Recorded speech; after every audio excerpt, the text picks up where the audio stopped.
नमस्कार दोस्तों, 24 फरवरी 2022 यानी आज से तकरीबन 10.5 महीने पहले शुरू हुई रशिया यूक्रेन वॉर आज तक कंटिन्यू है, जहां दोनों तरफ के सोल्जर्स एक दूसरे पर लगातार अटैक कर रहे हैं। वहीं आज रशिया में तो स्थिति इतनी खराब है कि रशियंस भारी मात्रा में रशिया को छोड़ के जा रहे हैं और यूक्रेन को सपोर्ट कर रहे हैं। पर आखिर क्यों?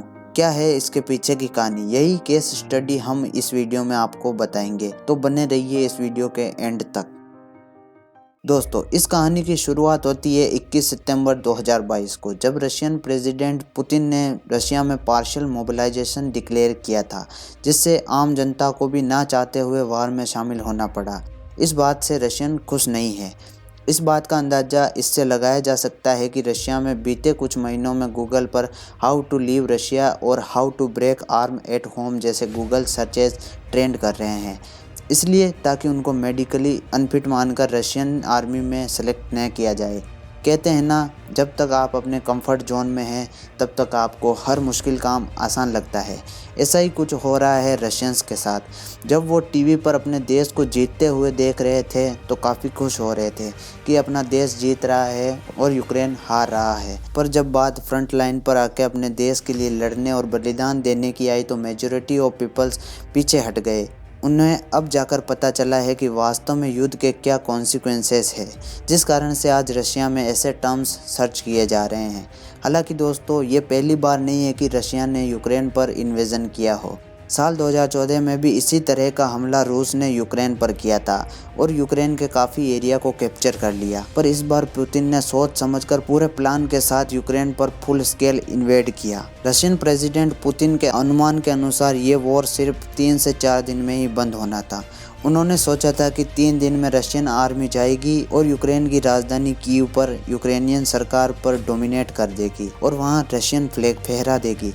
पर जैसा उन्होंने सोचा वैसा हुआ नहीं। उन्होंने यूक्रेनियन फोर्सेस के जज्बे को अंडर एस्टिमेट किया और यही गलती पुतिन को भारी पड़ी। यूक्रेनियंस ने न केवल अपनी टेरिटरीज को वापस कैप्चर किया, बल्कि रशियन सोल्जर्स के ऊपर काउंटर अटैक तक करना शुरू कर दिया और रशियन सोल्जर्स को पीछे हटने पर मजबूर कर दिया।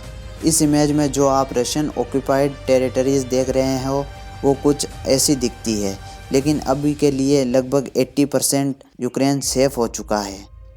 लेकिन यूक्रेन जैसा एक छोटा सा देश रशिया जैसे सुपर पावर के सामने टिक ही नहीं रहा, बल्कि उनके सोल्जर्स को भी पीछे धकेल रहा है। ये कैसे पॉसिबल हो सकता है?